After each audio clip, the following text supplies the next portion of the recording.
Jesus wants hearts united in love and truth, and spared no words rebuking religious people with closed minds and big mouths. Religion mingled with pride can readily birth terrible people. Jesus' dire warning thereabout.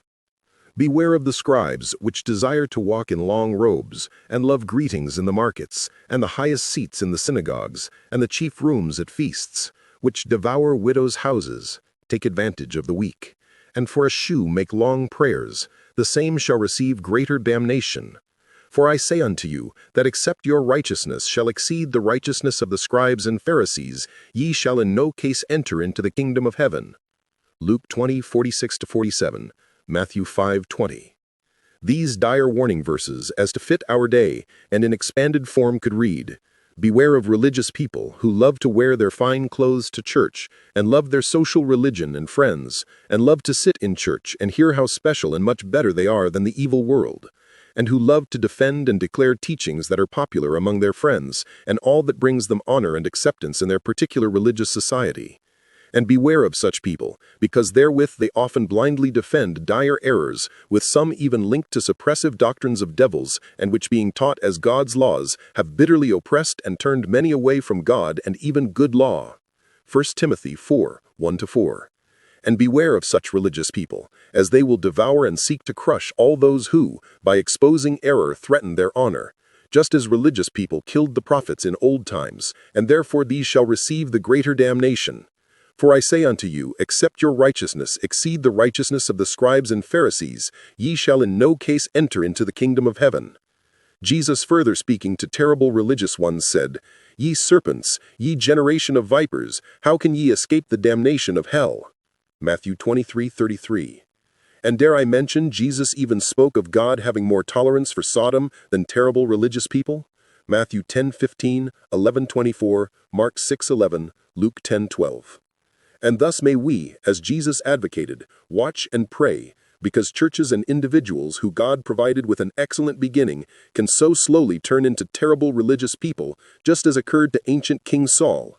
Yes, Saul, when chosen to be king, had such humility, he hid himself from the people. But somehow later when king, became haughty and self-centered, and in his passion to preserve his position and honor, sought to kill upright David. And even further, told those who were helping him in his evil killing effort, Blessed be ye of the Lord. 1 Samuel 10:22, 23-21. And how many Christians in our time, although God gave them an excellent beginning, somehow later on, like Saul, to preserve their position or honor in their church, will reject and crush what is good, and while religiously saying, Blessed be the name of the Lord, and therewith plunging to be a terrible religious person. And terrible religious people have created a terrible religious world, overflowing with pitiful doctrines and traditions of men.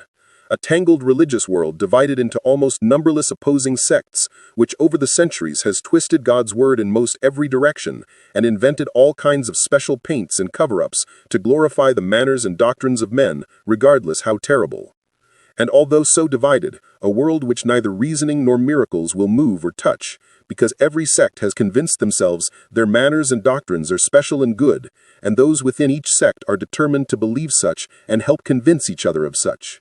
And yes, it was that terrible religious world that hated Jesus, and which Jesus said would also hate his followers. A concluding prayer. O God, somehow bring about a revival of true religion, which will soften our terrible religious world, and help us rather be humble, open-hearted, and loving, and willing to turn around as needed to unite hearts in your good way. Yes, help us become like the beautiful intertwined hearts you sent my way near Valentine's 2023, and which were created by turning around.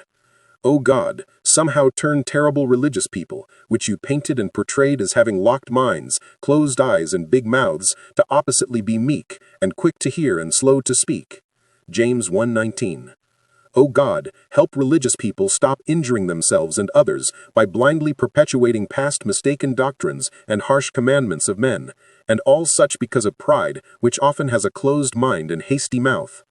O God, do whatever it takes to stop us from being terrible religious people, and to whom Jesus gave most dreadful warnings, and break our pride and bless us with tears of contrition.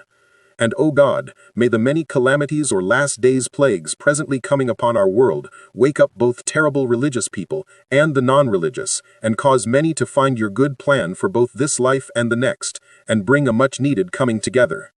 For more about these things, see comerevival.com, guidingmiracles.com, fellvalentines.com, and religiongonebananas.com.